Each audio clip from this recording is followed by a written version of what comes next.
여러분, 추석 얘기를 자꾸 하게 되네요. 명절, 조상, 아버지, 어머니 이런 얘기를 하는데요. 그 예수님께서 이 땅에 계시는 동안 그 아바, 아버지 이런 말을 하셨죠. 아빠. 이게 마치 우리나라 아빠랑 비슷하지 않습니까?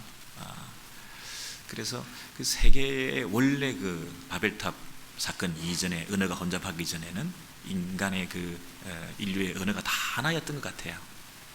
그 하나였어요. 성경에 그렇게 되어 있습니다. 그래서 이 아브라함이라는 말도 아부라는 말이 아버지라는 뜻이거든요. 그래서 많은 조상의 아버지다 하는 말이 아브라함, 그렇습니다.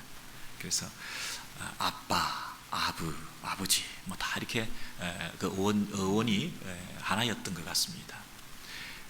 우리의 그 조상이 누구냐? 이 명절에 우리가 찾아뵈야 될 고향과 본향과 아비가 누구냐 할 때 우리는 무엇보다도 우리의 믿음의 조상, 우리 신앙 가문의 첫 조상이라고 할 수 있는 아브라함의 신앙에 대해서 이 명절에 다시 한번 생각해 보지 않을 수가 없습니다.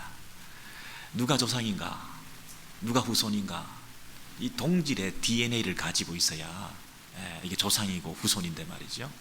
우리가 믿음의 후손으로서 그 아브라함이 가졌던 동일한 그 믿음을 우리가 가지고 있어야, 하나님께서 그 아브라함을 보시고 의롭다 여겨주셨던 그 아브라함의 믿음을 우리가 가지고 있어야 그 아브라함의 후손이 되고, 그 아브라함이 가졌던 의를 우리도 소유할 수 있게 되니까 하나님 나라의 백성으로 이 부분을 다시 한번 점검하는 것은 아무리 강조해도 지나침이 없다, 이렇게 생각하는 것입니다. 어떤 분들은 이 미국 생활, 이민 생활 힘들고 어려운데 교리적인 얘기, 신학적인 얘기, 딱딱한 이런 성경의 내용들이 의롭게 된다, 구원받는다, 이런 것들이 좀 부담스럽고 피부에 와닿지 않는다, 이 시급하고 중요한 것들이 얼마나 많은데, 이런 분들도 혹시 있을 수 있겠습니다만은, 지난주에 함께 예배드렸다가 이번 주에 다시 와보면 안 계신, 하루 만에 입원했는데 하루 만에 소천하신, 이런 일들이 생기는 걸 보면서 이것보다 시급한 일은 없구나, 이것보다 빨리 정리해 두어야 될 부분은 없는 것이구나, 이렇게 어영부영 대충 사는 게 아니라 이 구원의 문제, 의를 가질 수 있다고 하는 거, 이 믿음이라고 하는 거, 바른 신앙이라는 게 뭔가, 이걸 철저히 바르게 아주 급하게 생각하면서 정리를 해놓지 않으면 우리의 이 한시적인 인생 가운데 언제 어떻게 엉겹길에 어설프게 인생을 마감하게 된다면 그것만큼 힘든 일이 어디 있을까? 여러분, 믿음의 문제, 의의 문제, 구원의 문제, 이것을 정리하는 것 너무나 시급한 문제인 줄 믿습니다. 그리고 우리 자녀들이 신앙생활하고 함께 이 땅에 살아가는데 우리는 언제 떠날지 모르는데 이 자녀들에게 그것을 물려줘야 되는데, 아브라함의 그 믿음을 그 후손들에게 물려주어서 우리에게 계대되어졌던 것처럼 우리의 이 믿음, 바른 믿음을 우리 자녀들에게 빨리 물려줘야 되는데, 그런 면에서 우리 부모들이 분명히 정립을 하고 있어야 되겠다. 어떤 분들은 이 로마서를 좀 어렵다고 생각하시는데, 사실은 가장 기초적인 것을 사도 바울이 지금 전달해주고 있습니다. 기독교의 가장 기본적인 기초적인 믿음으로 의롭게 된다, 이 사실을 전달해주는데 우리는 너무나 성경을 평소에 읽지도 않고 관심이 없다 보니까 이게 어렵게 느껴질 수도 있거든요. 그러니까 우리가 다시 한번 열심을 내어서 정말 예수 믿고 구원받고 의롭게 된다고 하는 이 사실이 무엇인지에 대해서 확실히 점검을 해놓으셔야 되는 것입니다. 우리 자녀들이 우리의 믿음을 잘 전달받는 것만큼, 이 신앙의 유산을 받는 것만큼 얼마나 중요한 일이 더 있겠습니까? 자, 그러면 아브라함의 그 믿음에 대해서 로마서 4장 22절에서 23절, 24절을 한번 보시기 바랍니다. 같이 여러분 집중하는 면에서 아직은 주무시는 분이 없습니다. 같이 읽겠습니다. 시작. 그러므로 이것을 저에게 의로 여기셨느니라.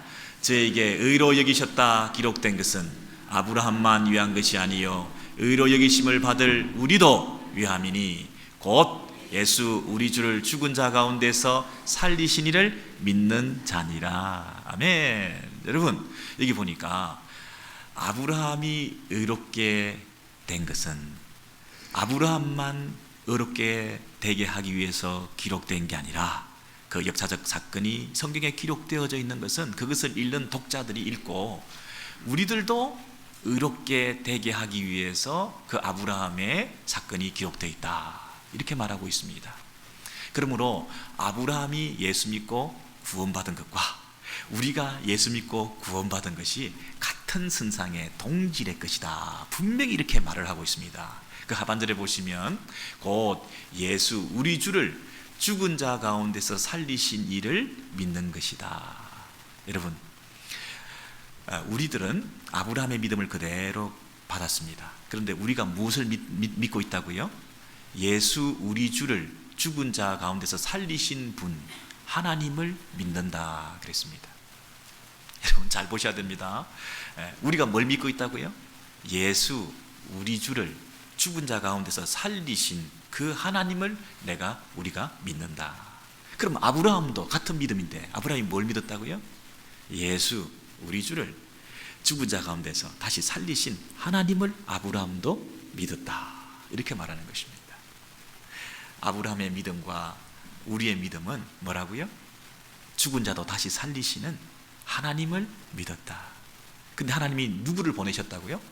예수 그리스도를 보내셨는데 그 예수 그리스도가 죽었다가 다시 살아나시는 사실을 우리가 믿고 그 일을 행하신, 예수를 통해서 큰 일을 행하신 하나님을 우리가 믿는 것입니다. 여러분, 우리의 믿음의 대상은 인격적인 대상입니다. 어떤 사물이나 물체나 어떤 팩트를 믿는 게 아니고요, 하나님을 믿는 것입니다. 우리의 신뢰의 대상은 뭐라고요? 하나님입니다. 하나님 앞서서 이런 거 말고요, 살아계신 하나님, 이 인류 역사 가운데 하나님의 아들 예수 그리스도를 이 땅에 보내셔서 그 예수 그리스도의 죽으심과 부활을 통하여 우리를 살리시고 구원하신 그 전능하시고 신실하신 하나님을 우리가 믿는 그 믿음으로 우리가 의롭게 된다, 이렇게 말하는 것입니다. 그럼 어떤 분들은요, 예수 이름으로, 예수 믿기만 하면 예수가 우리를 구원한다고 그렇게 꼭 그 앞에 꼭 나사렛 예수 이걸 붙여야 되더라고요. 나사렛 예수 이름으로 우리가 믿고 구원을 받는다, 그렇게 얘기를 하시는데 그 말이 맞아요. 맞는데 그보다 더 이 백그라운드가 되는 역사적 배경, 그리고 그 예수를 보내신 분이 누구신가, 왜 보내셨는가, 왜 예수가 죽으시고 부활하셨는가, 그 모든 그 구원의 경륜과 섭리 가운데 그 일을 처음부터 계획하시는 분은 누구시고, 그 일을 계획하셨을 뿐 아니라 그 일을 이루시고 성취하시고 완성하시고 결국에는 그 일을 통해서 당신의 일을 하시는 그 하나님이 신실하시고 전능하시니까 그 예수를 통해서 우리가 구원받게 되는 거지. 그 하나님을 잊어버리고 하나님을 도외시한 채 예수 이름으로, 예수만 기계적으로 우리가 믿고 예수 입으로만 말만 하면 그게 자동적으로 내가 구원받게 된다, 그렇게 착각을 하시면 안 됩니다. 제 말씀이 이해가 됩니까? 잘못하면 또 2단 3단이라고 생각하시겠네요. 예수 이름으로 구원 못 받는다고? 그게 아니고요, 예수 이름으로 구원 받는데, 예수 이름으로 구원 받는다는 그 말의 의미가 하나님께서 그 예수를 보내셔서 행하신 그 일을 우리가 믿고, 또 장차 그 하나님께서 우리를 통해서 여전히 예수 안에서 이루실 일을 바라봄으로써 우리가 구원받을 수 있다는 것입니다. 구원의 확신을 가진다는 것입니다. 우리가 지금 구원받았습니까, 여러분? 우리가 구원받지 못했습니다. 구원의 확신만 있을 뿐입니다. 지금 우리가 몸, 생각, 우리의 판단, 우리의 삶, 이게 이렇게 이 땅에서 힘든데요, 병 하나 제대로 못 고쳐가지고요, 우리가 죽을 수밖에 없는 연약한 존재인데요, 우리는 구원받은 게 아닙니다 지금. 근데 우리는 어떻게 구원받습니까? 예수 안에서 행하실 하나님이 신실하시고 전능하시니까 우리가 죽어도 죽은 자 가운데서 다시 살리실 하나님, 죽은 자 가운데서 우리를 다시 살리셔서 부활 신앙을 가진 우리들을 통하여 하나님께서 예수 안에서 우리를 살리셔서 구원의 완성, 예수 그리스도 재림의 그날에 죽은 자도 다시 살리실 우리 하나님이 살아계시니까 그 하나님의 약속이 여전히 신실하시니까 우리가 죽어도 우리를 살리셔서 우리를 구원의 완성으로 이런 죽어가는 몸이 아니라 부활체로 신령한 몸으로 일어나게 하셔서 그 하나님이 약속하시고 그 하나님이 전능하시고 그 하나님이 신실하시니까 우리가 그 하나님을 바라보고 그 하나님을 믿으니까 우리가 구원받는다고 하는 확신을 가지고 사는 거죠. 그러므로 우리는 누구를 신뢰한다고요? 하나님을 신뢰하는 것입니다. 여러분, 이 아브라함의 경우도요, 이 예수 그리스도 안에서 일하시는 하나님을 신뢰했던 것입니다. 그것을 의롭다 여기셨던 것입니다. 보시겠어요? 로마서 4장 16절에서 17절에 보시면요, 아브라함은 어떻게 의롭다함을 받았습니까? 하나님 앞에서 우리 모든 사람의 조상이라 기록된 바, 내가 너를, 아브라함 너를 많은 민족의 아비로 조상으로 세웠다 하신과 같으니 그의 믿음 바. 아브라함이 무엇을 믿었습니까? 뭘 믿었습니까? 그 이유에 보십시오. 하나님은 죽은 자를 살리시며 없는 것을 있는 것 같이 부르시는 분이시다. 아브라함이 무엇을 믿었습니까? 하나님을 믿었는데요, 하나님이 어떤 분으로 믿었습니까? 죽은 것 가운데서 다시 살리시는 분이심을 믿었다는 것입니다. 1차적으로 아브라함은 자기 몸뚱아리가, 사라가 99세 100세나 되어가지고 애를 낳을 수 있는 형편이 못 되는데 그 죽은 것 같은 몸에서부터 생명이 탄생하는 이런 놀라운 체험을 하게 되었죠. 그리고 거기서 태어난 아들 이삭도 하나님께서 제물로 바치라고 했을 때 그 아들을 순종해서 죽이게 되면 그 죽음 가운데서 그 아들을 살리실 하나님을 신뢰해서 그 아들까지도 바칠 수 있는 믿음을 아브라함이 가졌던 것이죠. 그죠? 그리고 그 이삭의 자손으로 오실, 장차 오실 누구? 예수 그리스도. 아브라함의 후손으로 오실 예수 그리스도, 그분의 죽으심과 부활을 통해서 인류 구속의 사역을 완성하실 누구? 하나님을 신앙하신 거죠. 그리고 그 예수 그리스도를 믿는 자들이 이 땅에서 살다가 죽고 그 죽은 가운데서도 부활해서 영원한 신령한 몸을 입고 구원받게 될 그 일을 처음부터 끝까지 그 장중에 붙드시고 약속하신 것을 반드시 이루시고 그 전능성과 신실성을 가지고 끝까지 가시는 분이 누굽니까? 하나님이라는 거죠. 그 하나님을 신뢰하는 것, 그 하나님을 바라보는 것, 그것이 우리의 믿음의 내용이요 대상이라는 것입니다. 그 하나님을 바라보는 것입니다. 예수 천당 불신지요, 맞지요. 그러나 그 말 속에 담겨있는 이 하나님의 큰 섭리와 계획과 하나님의 일하심과 하나님의 속성과 하나님의 성품에 대해서 약속하신 하나님이 반드시 그것을 이루신다. 누구를 통해서? 예수 그리스도, 당신의 아들을 통해서 그 약속을 이루신다 하는 것을 믿는 믿음을 가지고 그 하나님의 크신 섭리와 계획 아래에서 역사와 세상을 주장하시고 지금도 일하시는 그 하나님 안에서 내가 예수를 믿음으로, 하나님이 주신 유일한 구원의 길이신 당신의 아들 예수 그리스도를 믿음으로 우리가 구원받는다 하는 것입니다. 그 하나님을 놓치고 예수 이것만은 아니잖아요. 무슨 말씀을 드리는지 아시죠? 예. 그래서 그 사실을 우리 한 번 더 확인해 보기를 원해요. 자, 오늘 로마서 4장 18절 이 구절이 중요한 구절입니다. 예, 잠시 주무신 분이 계셨는데 지금 다시 4장 18절로 돌아오셔가지고 지금부터 다시 읽겠습니다. 시작. 아브라함이 바랄 수 없는 중에 바라고 믿었으니 이는 내 후손이 이 같으리라 하신 말씀대로 많은 민족의 조상이 되게 하려 하심을 인함이라. 여러분, 여기에 줄을 치십시오. 네 후손이 이 같으리라. 네 후손이 이 같으리라.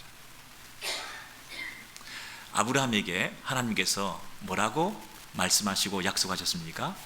자, 저를 보십시오. 아브라함은 누구를 믿었다고요? 하나님을 믿었습니다. 근데 하나님을 믿었다는 얘기는 뭐냐 하면 하나님이 말씀하신 것을 믿었다는 것입니다. 하나님을 믿었다는 얘기는 뭐냐 하면 하나님이 약속하신 것을 붙들었다는 것입니다. 하나님의 약속을 붙잡았다. 이게 하나님을 믿는 것입니다. 그런데 그 하나님이 뭐라고 말씀하셨습니까? 네 후손이 이 같으리라. 이렇게 말씀하셨습니다. 아브라함아, 너의 후손이 이와 같으리라. 어떤 배경이죠? 하늘에 많은 무별들을 보여주면서 아브라함아, 너는 지금 자식이 하나도 없지만은 네 자손이 이와 같으리라. 하늘의 별들과 같이 많으리라. 이렇게 말했습니다. 이것은 1차적으로 아브라함의 그 후손들이 숫자가 많아질 것이라고 하는 것을 의미하기도 합니다. 그런데 이 해석을 말이죠, 영어 표현을 보십시오. 단수입니까 복수입니까? 네 후손이 이와 같으리라. 단수입니까 복수입니까? 네. 네. 영어 표현을 보십시오. 저를 보지 마시고 눈치로 뭐든지 맞추려고 하시는 분이 계시는데, 문법적으로 볼 때 너의 후손이 seed, 단수입니다. 네. 여러분 이상하지요? 아브라함아 너의 후손들이 이와 같이 많을 것이다, 이렇게 해야 이게 수가 맞는데요, 그렇게 말하지 않고 아브라함아 네 후손이 단수, 저렇게 많을 것이다. 이 말이 안 맞잖아요, 그죠? 네, 문법적으로 틀린 말 같아요. 자, 이 부분에 대해서 예리하게 관찰했던 이 사도 바울이 대가입니다. 신학자입니다. 갈라디아서에서 이렇게 말하고 있습니다. 갈라디아서 3장을 보시기 바랍니다. 갈라디아서 3장을 보시면 15절 16절에서 이렇게 말합니다.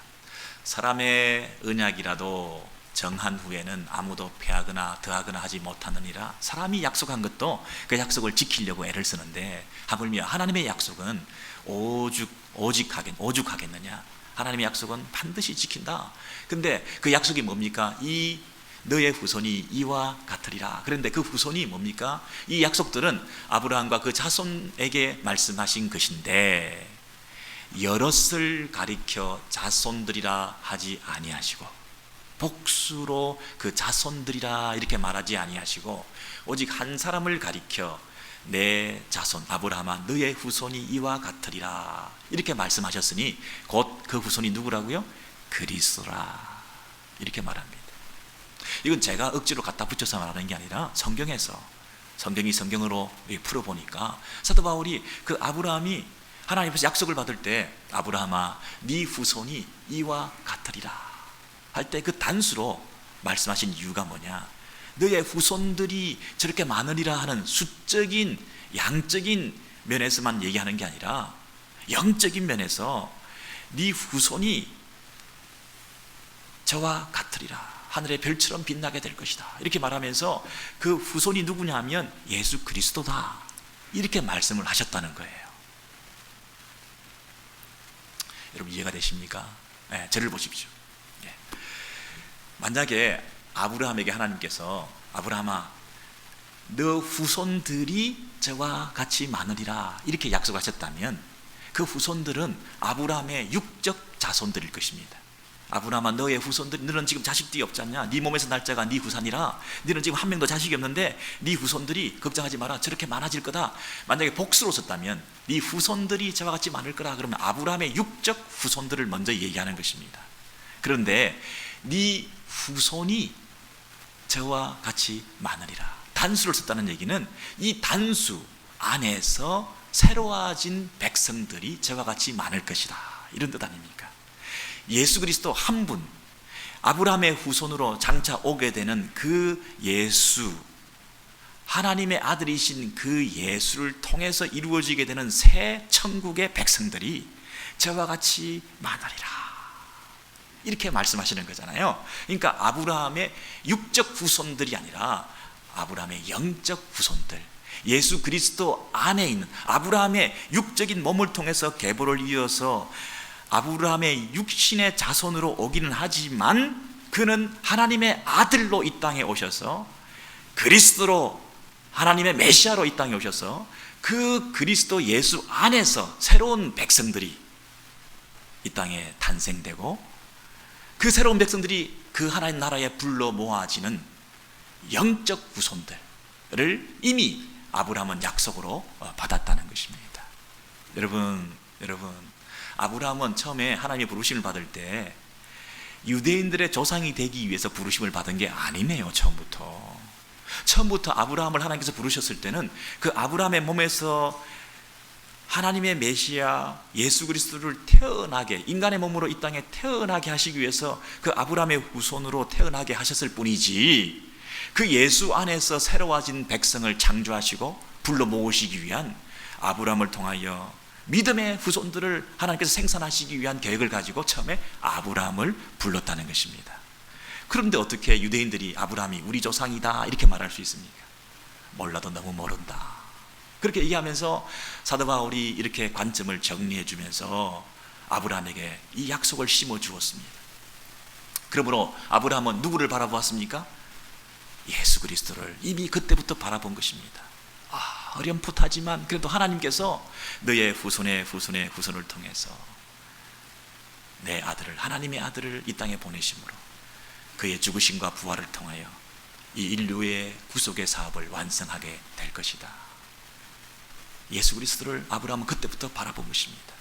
그랬더니 그 예수가 이 땅에 수천 년 후에 오셔가지고 유대인들에게 뭐라고 얘기합니까? 유대인들아, 너희 조상 아브라함이 내 때에 볼 것을 보고 기뻐하고 즐거워하였는 것을 너 모르느냐? 아브라함은 그때부터 이미 예수님 때에 일어나게 될 일들을 바라보면서 기뻐하고 즐거워했다는 것입니다. 아무것도 이루어진 것도 없고 손에 잡히는 것도 없는데, 자식도 없는 상태에서 영적인 후손은커녕 하늘의 별들처럼 많아지기는커녕 자기 자식도 하나 없는 상태에서 아브라함 속에는 이 기쁨, 이 소망을 가지고 무엇 때문에? 하나님의 약속, 하나님의 말씀, 신실하시고 전능하신 그 하나님을 믿는 믿음, 이것을 가지고 그 속에 기쁨이 충일하고 충만하고 넘쳤다는 것입니다. 여러분, 이것이 믿음입니다. 여러분, 이 믿음 동일하게 우리가 가져야 아브라함이 가졌던 의를 우리도 얻을 수가 있습니다. 여러분, 이 믿음 가지십니까? 그 믿음의 근거는 뭐라고요? 믿음의 기초는 뭐라고요? 하나님의 말씀, 하나님의 약속. 우리의 신뢰의 대상은 누구라고요? 살아계신 하나님. 그 하나님께서 주신 그 약속대로 그 하나님이 일하고 계신다고 하는 그 사실을 받아들일 때 우리 안에 믿음이 생기는 것입니다. 그 믿음을 보시고 하나님이 의롭다 이렇게 인정해 주신다는 것입니다. 단편적으로, 비상적으로, 감정적으로, 추상적으로 이렇게 믿음이 있는 것처럼 우리가 살고 있지만 내 속에 진정한 여러분 믿음이 있으십니까? 이 아브라함이 가졌던 그 믿음의 역사적 사건의 현장 속에 가셔서 그 동일한 믿음을 우리가 지금 소유하면서 내 믿음을 여러분 하나님 앞에서 확인해 볼 수 있겠습니까? 아무것도 없는 상태에서 육적 자손들을 더 번성케 해주겠다는 그런 말도 아니고, 내 몸을 통해서 하나님의 아들이 후손 가운데 태어나셔서 그분을 통해서 하나님이 이루시는 구원의 계획이 있다는 그 사실을 받아들이는 이 놀라운 이 믿음. 여러분, 이 믿음을 다시 한번 우리가 구체적으로 확인해 볼 필요가 있습니다. 로마서 4장 19절에서 23절의 내용을 우리가 보면서 어떻게 아브라함이 이 힘들고 환경적으로 어려운 가운데서 이 깊은 아름다운 믿음을 가짐으로 하나님께서 의롭다 여기심을 받을 수 있는지 한번 구체적으로 여러분 보시기 바랍니다. 19절에서 22절 여러분 같이 한번 눈을 뜨시고 읽으시겠습니다. 시작. 백세나 되어 자기 몸에 죽은 것 같음과 사라의 태에 죽은 것 같음을 알고도 믿음이 약해지지 않고 믿음이 없어 하나님의 약속을 의심치 않고 믿음에 견고하여져서 하나님께 영광을 돌리며 약속하신 그것을 능히 이루실 줄을 확신하였으니 이것을 저에게 의로 여기셨느니라. 아멘. 여러분, 약속하신 그것을 능히 이루실 줄을 확신하였으니, 보이십니까? 하나님께서 약속하신 것은 반드시 이루실 것이라고 하는 그 하나님을 신뢰했던 거죠. 그 하나님을 신뢰하니까 지금 현재 나의 형편은 초라하고 아무것도 가진 것이 없지만 그것을 바라볼 때는 내가 믿음이 오히려 연약하고 떨어지려고 그러죠. 그죠? 의기소침하게 되고 상처가 되고 오히려 자포자기하게 되고 그냥 가능할 수 없다고 생각하게 되고 손을 놓게 되는데, 그 하나님을 바라보고 하나님의 약속을 다시 리마인딩 하니까 내 안에서 오히려 확신이 생기는 거죠. 여러분, 의심에서 확신으로 바뀔 수 있는 비결은 뭘까요? 내 상황을 보면 오히려 믿음이 연약해지는데, 마음이 약해지는데, 있던 믿음도 없어지는데, 그 믿음이 어떻게 됩니까? 믿음이 견고해지고, 여러분 서로 비교되어 있죠. 대조되어 있죠. 처음에는 약해지는 것과 그 다음에 견고해지고 강해지는 것, 그 다음에 의심이 찾아오는 것과 그 다음에 확신 가운데 거하는 것, 이것이 어떻게 이 대조가 일어날 수 있을까요? 우리의 믿음이 약해질 수 있는데, 우리의 믿음이 강해질 수 있는 오히려 기회가 되고, 우리가 의심이 생기는데 오히려 확신으로 나아갈 수 있는 기회가 될 수 있는 유일한 비결은 뭘까요? 하나님을 신뢰하고 그 약속을 다시 기억하고 그 하나님 말씀이 내 안에 들어오게 될 때, 여러분, 하나님 말씀이 내 안에 들어오면 네 후손이 이와 같으리라 하는 그 말씀 기억나십니까? 예, 여러분 저를 보세요. 아브라함이 딱 한 가지 받은 게 있습니다. 아브라함은 아무것도 지금 받은 게 없는데 딱 한 가지 받은 게 뭡니까? 네 후손이 이와 같으리라 하는 하나님 말씀을 받았습니다. 네 후손이 이와 같으리라. 근데 그 후손 속에는 단수로 예수 그리스도, 하나님의 아들, 나를 통해서 하나님의 아들이 태어날 것이다. 마리아가 자신의 몸을 통해서 하나님의 아들 예수 그리스도가 태어날 약속을 천사로부터 받았지 않습니까? 예. 그래서 믿음이 오히려 마리아가 견고해지죠. 예. 여러분, 아브라함이 이미 그 약속을 받았습니다. 그래서 네 후손이 이와 같으리라, 그 말씀 한 절 받았습니다. 근데 인간적으로는 지금 가능하지가 않습니다. 죽은 것 같은 내 몸에서, 사라의 태에 죽은 것 같음을 내가 볼 때에 믿음이 하나도 없어집니다. 믿음이 약해집니다. 그런데 믿음이 약해지지 않고 오히려 강해질 수 있는 비결은 뭐라고요? 네 후손이 이와 같으리라. 하나님께서 약속하신 그 말씀이 내 안에 들어오게 될 때에 믿음이 약해지기는커녕 오히려 믿음이 강해지고, 의심이 들어오기는커녕 오히려 이루실 줄 확신하고 나아가게 되었던 거죠. 여러분, 말씀은 살아있습니다. 말씀은 운동력이 있습니다. 생명력이 있습니다. 그래서 그 말씀이 내 안에 이렇게 들어오게 되면 내 안에 있는 모든 의심이, 찌꺼기가, 불순물들이 다 없어집니다. 희한하죠. 말씀이 내 안에 이렇게 들어오게 되면 내 안에 모든 더러운 것들이 다 없어지게 됩니다. 그래서 말씀이 살아서 내 안에 믿음을 다시 일으킵니다. 우리의 눈을 들어서 하나님을 다시 바라보게 만드는 것입니다. 저와 여러분 가운데 믿음이 있는 것처럼 신앙생활 왔다 갔다 이렇게 하고 있지만, 정작 어떤 어려움을 당했을 때 믿음이 온데간데 없어지는 것을 볼 때가 있습니다. 와, 저 사람이 믿음이 있던 사람이었던가. 죄송합니다. 찬양팀 하는 분들을 자꾸 덜먹여서 죄송한데, 이분들이 막 찬양을 하고 눈물을 흘리고 하나님께 영광의 박수를 올려드리고 막 다 했는데, 간혹 말이죠, 간혹 어려움이 닥치면 온데간데 없어져 버려요. 좀 쉬겠습니다. 요거는 1년짜리, 요건 3개월짜리. 그렇게 쉬어도 충분히 이유가 될 만한 그런 시험이 왔다는 거죠. 그래서 오죽 그러면 힘들면 저러겠나 이해를 하려고 하죠. 그러나 여러분, 오히려 그런 상황이 닥쳤을 때에 우리가 더 큰 믿음이 있다는 것을 드러낼 수 있는 기회인 줄 아십니까? 오늘 이 본문을 보시면요, 하나님께 영광을 돌리며 이렇게 말했습니다. 아브라함이 자기 몸에 이 죽은 것과 같은 이런 상황에서 살아도 전혀 이게 뭐 이렇게 펑션이 되지 않는 이런 몸인데, 네 후손이 이와 같으리라 이런 약속은 받았습니다. 그러는데 그 가운데서 도저히 이거는 소망이 없어 보이는데도 그 가운데서 하나님께 영광을 돌리고 그랬습니다. 여러분, 어떻게 하면 하나님께 영광을 돌릴 수 있겠습니까? 하나님께 영광의 박수를 올려드리겠습니다 이러면 영광이 올려지면 참 좋겠는데, 그것도 중요하지만, 그러나 어떻게 하면 하나님께 영광을 돌릴 수 있겠습니까? 저런 상황 속에서 하나님께 영광을 돌린다는 말의 반대말은 뭡니까? 하나님을 욕되게 한다, 하나님을 모욕한다. 여러분, 어떻게 하면 하나님을 모욕하는 겁니까? 하나님을 믿지 않는 것입니다. 자식이 있는데 아비를 믿지 못해가지고 우리 아버지 저거 못해, 할 수 없을 거야, 무능해, 이렇게 자식이 생각한다면 아버지가 얼마나 명예가 훼손되겠습니까? 얼마나 마음이 아프겠습니까? 그런데 이 자식이 우리 아빠가 할 수 있어, 우리 아빠는 해낼 거야, 우리 아버지를 신뢰하는, 눈을 뜨고 초롱초롱하게 아버지가 그렇게 해주기를 기대하고 있으면 그것이 얼마나 아버지의 기쁨이 되겠습니까?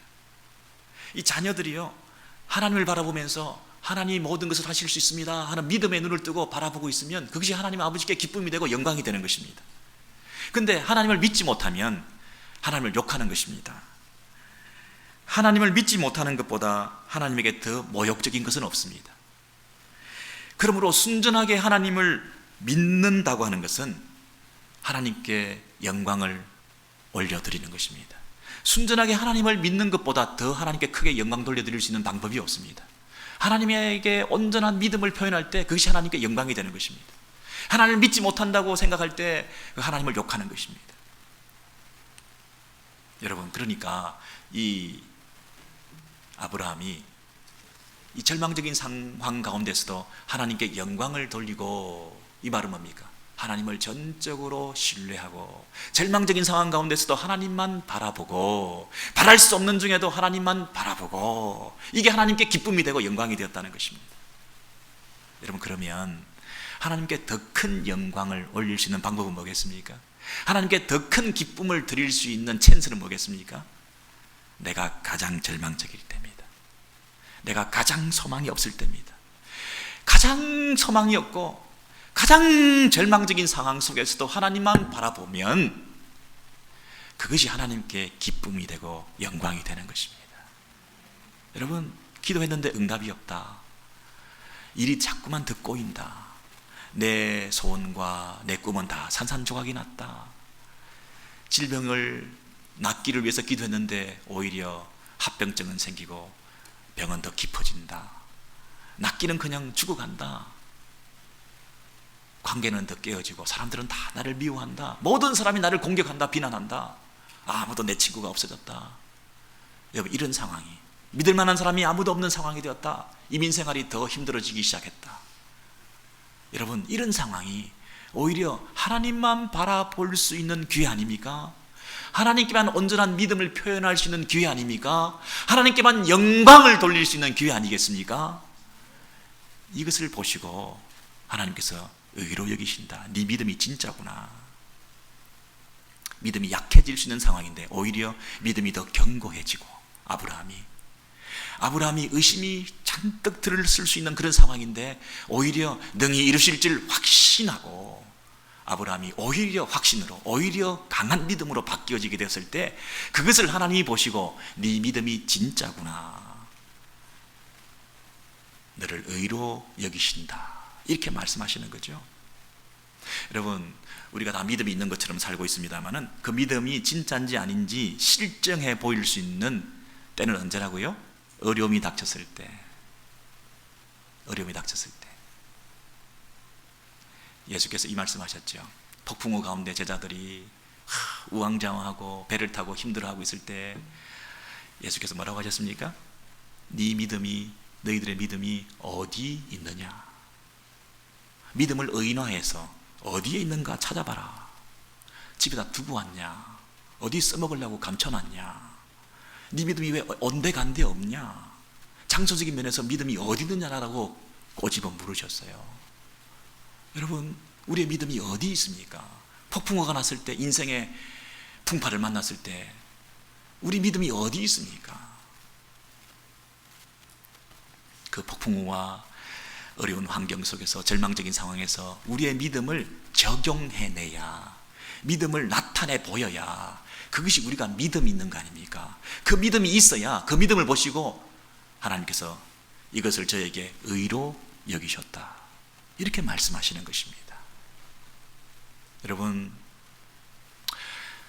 인생의 걸음을 걸어가시는 동안에 좋은 일이 계속 있을 수 있겠습니까? 날마다 어려운 일들의 연속입니다. 호사다말하고 나쁜 일들이 또 줄줄이 이어지게 되고 좋은 일만 있지 않습니다. 그리고 이상하게 나쁜 일은 연달아 일어납니다. 사단이 계속 우리를 공격할지 모릅니다. 어떤 사람들은요, 이 믿음을 무모함과 혼돈하는 사람이 있습니다. 믿습니다. 무조건 될 줄로 믿습니다. 하나님께서 믿음으로 구하면 의심하지 말고 이미 이룬 줄로 믿으라. 어떤 분들은요, 병 낫기를 위해서 기도하는데 그 병이 낫기를 위해서 열심히 기도했습니다. 의심하면 안 됩니다. 그래서 이미 이룬 줄로 알고 감사해라. 그래서 사람은 지금 아파 죽는데 막 기도했으니까 이미 고쳤다는 거예요. 그리고 의심하면 안 되니까 고쳤다는 거예요. 예? 그래서 고쳐졌으니까 감사하고, 고쳐졌으니까 이제는 케어하지 않아도 되고, 이미 고쳐졌으니까 이제는 더 이상 병 낫기를 위해서 기도하면 안 된대요. 또 병 낫기를 위해서 또 기도한다는 얘기는 안 고쳐졌다는 것을 생각하는 것이니까 그럼 의심하는 거 아니에요. 그러니까 믿음으로 기도해서 응답받았다는 확신을 가지고 의심하지 않고 우리가 믿음으로 다 하나님께서 고쳐주신다, 이렇게 무모하게 그 믿음을 표현하면서 그것이 믿음 좋은 것인 양, 야, 저 사람 믿음 좋다, 고쳐지지도 않았는데 고쳐진 걸로 믿고 있으니까 얼마나 믿음이 좋아요. 그런데 여러분, 이것은 뭘 착각했느냐 하면 하나님의 약속, 하나님이 어떤 분이신가, 하나님의 성품, 이런 부분에서 약간 혼돈을 하시는 경우도 있는 거죠. 하나님께서는 당신의 자녀가 항상 건강해야 된다, 이렇게 약속을 해주셨다고 한다면 이 땅에 하나님의 자녀들은 항상 건강을 유지할 수 있다, 내가 약속한다, 이렇게 만약 약속하셨다면 우리가 그 약속을 붙들고 하나님 그렇게 약속하셨으니까 이미 이룬 줄로 믿습니다, 계속 기도하겠죠. 그런데 하나님께서는 그런 약속을 하신 적이 없거든요. 하나님께서 사랑하시면 질병 가운데 죽음을 맛보게 하시고 먼저 천국에 데려가시기도 하고, 너무 극심한 고통을 겪지 않도록 하기 위해서 먼저 하늘에 모셔가기도 하고, 그렇죠? 난초가 풍파 가운데, 추위 가운데 누가 관리하지 않아 가지고 만약에 추운 겨울에 바깥에 난초가 이렇게 화분이 있다고 그러면 누가 그걸 보고 빨리 들어가지고 안방에다 옮겨놔야 될 거 아닙니까? 너무나 사랑하고 너무나 좋아하고 너무나 하나님의 뜻이 계시면 어린아이라도 하나님께서 그 풍파 가운데 하나님 보시고 데려갈 수도 있는 거 아닙니까? 그리고 질병을 통해서 책망도 하시고, 질병을 통해서 우리를 깨어있게도 하시고, 질병을 통해서 우리가 다시 새로워질 수도 있게 하시고, 질병을 낫게도 하시고, 하나님이 그때그때 역사하시고 주관하시며 당신의 때 당신의 방법으로 일하시는 하나님이시지, 하나님의 백성은 병나 있을 수가 없다, 하나님의 백성은 반드시 병난 것을 고쳐주시고 건강하게 해주신다, 이런 약속을 하신 적이 없으시거든요, 하나님은. 그런데 그런 것을 오해해서 우리가 무조건 병 낫기만을 위해서 기도하고 병이 낫지 않으면 실망하고 하나님을 신뢰하지 못하고, 이런 신앙의 수준에 우리가 있지는 말아야 되겠죠. 무조건 믿습니다 하면 다 이루어진다고 그렇게 약속하고 하신 분은 아니시잖아요. 그러니까 이 신앙과 참신앙과 불신앙은 다른 거죠. 무모한 신앙이라고 하는 건 다른 거죠. 그러나 약한 신앙과 강한 신앙은 있을 수 있습니다. 연약한 신앙과 아주 큰 신앙이 다를 수가 있죠. 여러분, 어린애가 태어났는데 이 어린애도 사람입니다. 우람한 청년만 사람이 아니라 어린애도 사람입니다. 씨가 있는데 이게 만약에 뭐 사과나무 씨라면 이 씨도 사과나무입니다. 이 모종도 사과나무입니다. 큰 사과나무만 사과나무가 아닙니다. 여러분, 아주 가물가물 흔들리는 이 빛도 빛입니다. 어둠이 아닙니다. 그러면 우리 안에 있는 약한 믿음, 연약한 신앙이 있을 수 있습니다. 그러나 그 연약한 신앙을 극복하고 큰 믿음으로 자라기를 원하는 거죠. 그것이 하나님의 관심입니다. 그래서 예수께서 이 땅에 오셨을 때 계속해서 우리에게 뭘 얘기하십니까? 믿음이 어디 있느냐? 야, 이스라엘 가운데 그만한 믿음을 내가 본 적이 없다. 치열하시고 격려하시고, 네 믿음이 어디 있느냐? 큰 믿음을 가졌구나, 이렇게 격려하시고 칭찬하시면서 우리의 믿음에 대해서 그분은 관심을 가지셨던 것입니다. 겨자씨만한 믿음이라도 있으면 좋겠는데 네 믿음이 참 하면 크도다 책망하시고 경고하시고 그러시면서 끝까지 우리 안에 이 믿음이 회복될 수 있도록 예수께서 말씀하시고 관심을 가지십니다. 오늘 이 시간도 저와 여러분 가운데 우리 하나님께서 너희 가운데 믿음이 있느냐, 믿음이 약해지고 있느냐, 여기서 여러분 하나님께 영광을 돌리고 절망적인 상황 속에서도 하나님만 바라보고 하나님만 신뢰하고 하나님만 믿으면 그것이 하나님께서 가장 기뻐하신다는. 여러분 이 땅에서 우리의 삶이 어떠하든지 큰 믿음으로 여러분 승리하시기를 바랍니다. 진정한 믿음을 실증해 보이시기 바랍니다. 네 믿음이 어디 있느냐 이런 책망을 듣지 아니하시고 믿음이 체질화되어서 어떤 상황 속에서도 큰 믿음을 표현하실 수 있는 그 하나님 앞에 온전히 태산처럼 요동하지 않고 서서 그 하나님만을 바라보고 있는, 누가 무슨 소리를 해도 그 하나님만 신뢰하고 있는,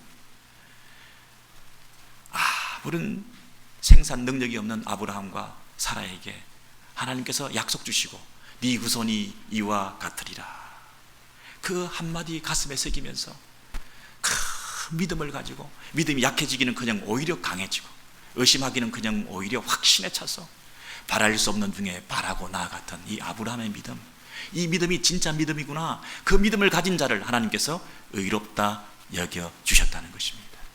여러분 아브라함이 우리 조상입니까? 우리 아비입니까? 아브라함 맞습니까?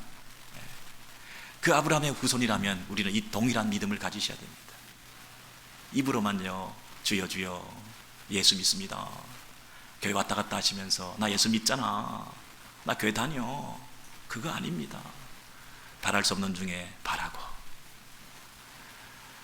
상황이 너무나 어려운 가운데서도 믿음의 자리, 기도의 자리, 예배의 자리를 지키면서 그분을 바라보고 있는 상태, 그것이 하나님께 큰 영광이 되고, 설사 아브라함 당대에 아무것도 손에 잡힌 것도 없고 수천 년 후에 그 오신 예수 그리스도를 통해서 그 아브라함의 믿음이 나타났던 것처럼 이 땅에서 우리는 그 아브라함처럼 어렴풋하게 가물가물하는 빛을 가지고 하나님 나라를 바라보고 있는지 모르지만, 그러나 우리를 통해서 일하시는 하나님이 살아계시고 우리에게 약속하신 것을 반드시 이루실 줄 믿고 우리가 믿음의 자리를 지킬 때에 하나님께서 우리를 의롭다, 우리에게 크레딧을 주시고 하늘 상급으로 갚아주시고 이 땅에서 큰 믿음으로 승리하시는 저와 여러분으로 삼아주실 줄 믿습니다. 여러분 우리의 찬송과 고백이 있으면 좋겠습니다.